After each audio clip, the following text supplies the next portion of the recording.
ponto alto da música no Antigo Testamento é a época de Davi. Davi era músico, Davi foi um profeta, Davi foi cheio do Espírito de Deus, e ali ele organiza a música que seria utilizada no santuário, templo.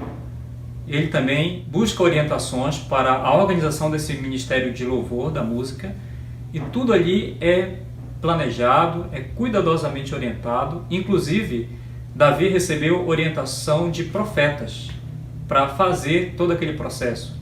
Então foi um momento onde a música foi efetivamente organizada ali em Israel. Esse é um momento áureo, portanto, no qual nós podemos ver e aprender algumas lições ali na Bíblia. Quais eram os instrumentos utilizados no santuário, templo, naquele contexto em que Davi organizou a música para a adoração? 3 categorias de instrumentos foram utilizados ali: sopro, cordas e percussão.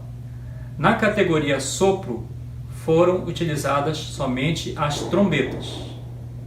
E as trombetas não eram utilizadas para acompanhar o canto. Não era esse o propósito das trombetas.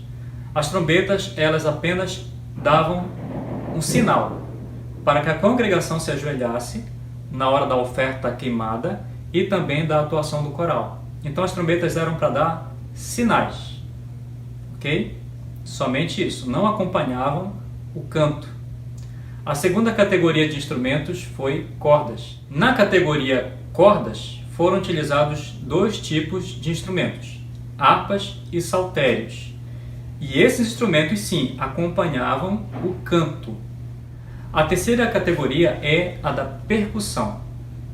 E aqui que entra a questão. Muitas pessoas acham, bom, se havia percussão no santuário, muitas pessoas imaginam que instrumentos que são utilizados hoje e da forma que são utilizados hoje são equivalentes.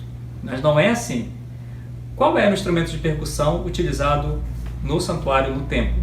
Alguns podem imaginar que eram os adufes ou os tamborins, mas não. Os instrumentos de percussão utilizados no templo, santuário, eram os símbolos. E os símbolos, eles eram constituídos de 2 pratos metálicos.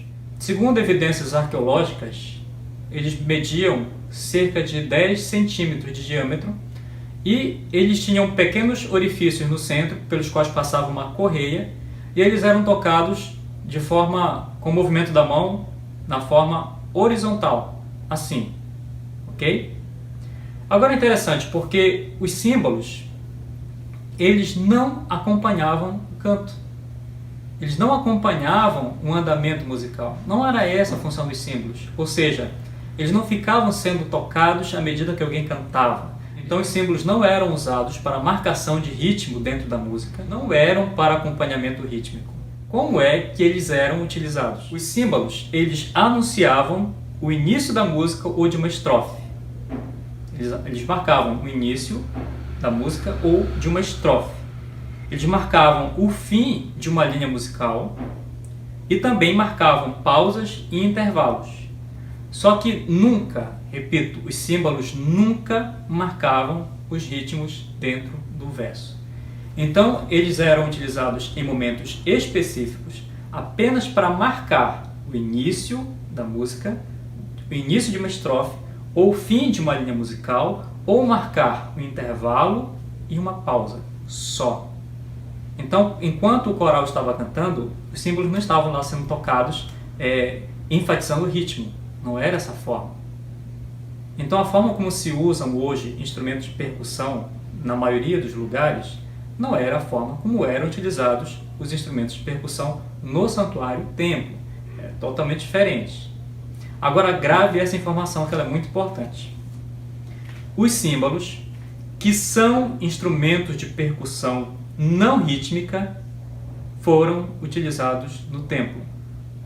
Os adufes, que são instrumentos de percussão rítmica, nunca foram utilizados no templo.